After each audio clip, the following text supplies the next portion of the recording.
আচ্ছা, আলু চাষ করে কি রকম লাভ হচ্ছে আপনাদের? সবচেয়ে বড় আনন্দের বিষয়, যত রাসায়নিক সারের দাম।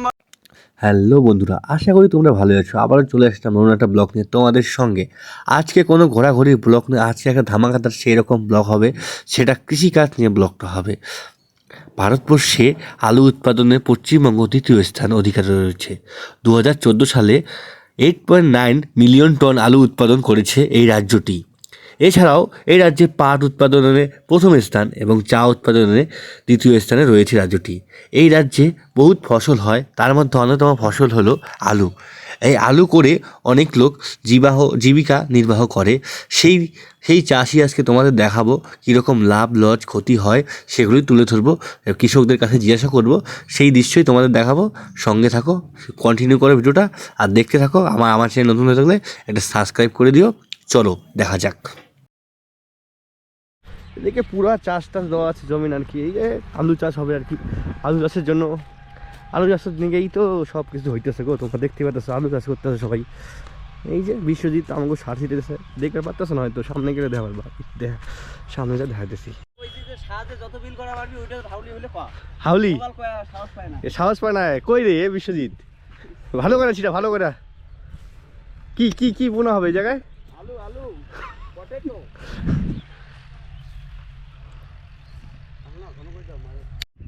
মালিক শুধু প্রেম করছে। মালিক আসতেছে, জমির মালিক। প্রেম করছে। এ মালিক মহাশয়, কতদিন পরে আলু বুন ভাই ক্ষেতের মধ্যে? 100 একর কি জমি হ্যাঁ মেরে মামা কি।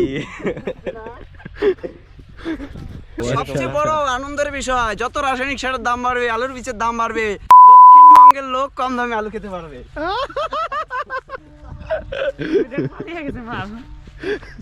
বুঝতেই পারলা কিরকম। আচ্ছা, আলু চাষ করে কি রকম লাভ হচ্ছে আপনাদের? আলু চাষ করে গত কয়েক বছর থেকে এবছর তো একটু ভালোই লাভবান মানুষ, অনেক কৃষকই লাভের মুখ দেখতে পেরেছে। কিন্তু বর্তমানে যে আলুর বীজের এত পরিমাণ দামের বৃদ্ধি, হ্যাঁ, আর হচ্ছে সারের এত দাম বৃদ্ধি, আর সব দিক থেকে এত পরিমাণে খরচা হচ্ছে যে সাধারণ কৃষকদের আলু চাষ করাই মুশকিল হয়ে যাচ্ছে। সরকারকে কি বলতে চান? সরকারকে বলতে চাই যে কোনো বিষয়ের উপরে, যেমন কৃষিক্ষেত্রে যে কোনো যে বীজ বা প্রোডাক্ট সার, এটার উপরে জিএসটি বা যে কর চাপানো হয় সেগুলো যাতে একটু কম করা হয়, তাহলে কৃষকরা সুলভ মূল্যে পাবে আর কি জিনিসগুলো। তো কৃষিকাজ করতে আর কি বলতে চান আপনারা? কি মানে জনগণকে কি বলতে চান? জনগণকে বলতে চাই যে কৃষিকাজ করবে কি করবে না। এখন যে পরিস্থিতি দাঁড়াচ্ছে, কৃষিকাজে তো তেমন একটা কিছু নাই, যে হইলো কৃষিকাজ করে আহামরি শুধু সংসারটা কোনো রকম চলে আর কি। এর থেকে বড় কিছু এর থেকে আশা করা যায় না। মাটির মানুষ, মাটিতে পড়ে থাকি, এই তো আর কি।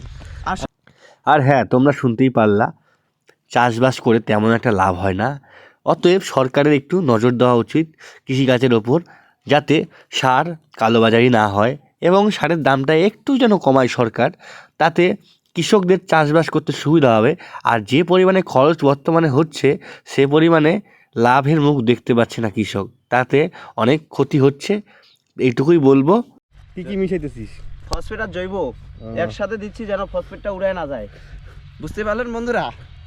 ভিডিও আবার ভাইরাল করে দিস না, নাহলে আমি তো কৃষক হয়ে যাবো। বড় লোকগুলো নামবো না এখান থেকে, না? ওইদিকে একজন প্রেম করতেছে, একজন গল্প করতেছে, সব বড় লোক মানুষ। হ্যাঁ, এই জায়গায় আলু চাষ হবে না? একদম। হ্যাঁ, কতদিন পরে আলু লাগাবে? 4-5 দিনের মধ্যে লাগানো হবে। ও আচ্ছা আচ্ছা। জমিটা ভেজা তো, তাই ফসফেট দিয়ে রেখে দিচ্ছি। 2 দিন পরে আবার ভিটামিন, পটাশ, ইউরিয়া সমস্ত কিছু। হ্যাঁ, তোমরা শুনতেই পারলা কয়দিন পর আলু লাগানো হবে। এই যে এইগুলো খেতে, সম্পূর্ণ খেতে আলু লাগানো হবে আর কি। তো বন্ধুরা, যদি কেউ আলু খেতে চাও আমাদের সাথে যোগাযোগ করবে। একদম কীটনাশক ছাড়া আমরা কীটনাশক দিচ্ছি ক্ষেতের মধ্যে। কীটনাশক ছাড়া আলু হবে না, আলু একদম রাসায়নিক সার। বন্ধুরা, ব্লগটা এই পর্যন্তই শেষ। আজকের মতো ব্লগ এই পর্যন্তই। দেখা হচ্ছে নেক্সট ভিডিওতে। এই যে সঙ্গে আছে বিশ্বজিৎ, আর এই যে সাথে আছে বাবাই, আমি আর রাকেশ। কি কেউ আমার ভাইবো না, কেউ আমার ভাইবো না, বিশ্বজিৎ লাইক কমেন্ট শেয়ার করবে না, করবে না কিন্তু কেউ করবে না, না করলে এমনি বাঠাম নিয়ে যাবো তোমার বাড়ি, বেশি মিলিয়ন না করলে বাঠাম নিয়ে যাবো তোমাকে বাড়ি, বুঝছো?